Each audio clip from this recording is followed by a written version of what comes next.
I think we used to be very metric focused, right? Fat, calories. That was sort of easier than this values driven way of thinking about health, where it's a little bit more organic, natural. And what does natural even mean?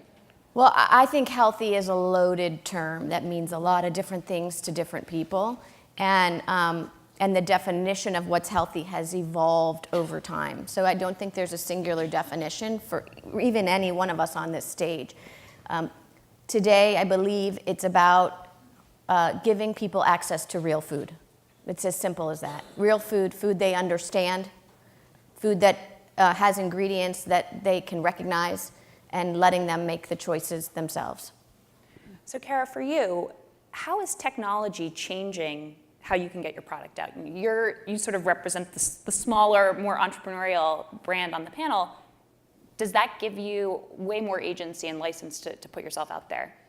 So when I started this company, I had no idea the power of the large food brands that exists in many stores that you frequent. And so we've been able to get our product on the shelf nationwide without paying slotting fees, which exists out there in the marketplace. And but 2 years ago, we decided to actually take the product directly to the consumer through e-commerce. So we have our own e-commerce initiative that is not run through an Amazon. We actually run it on our own. And what we found is that is actually what many consumers like to do. They don't like carrying a heavy case of water home. And so we're delivering directly to their door. And that business is almost 40% of our overall business right now.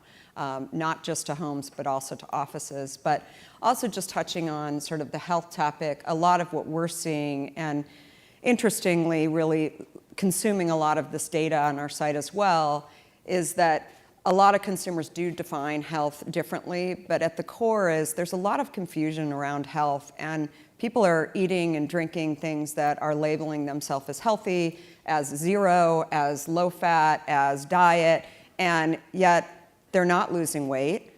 Type 2 diabetes today is almost 45% of the population has type 2 diabetes or pre-diabetes.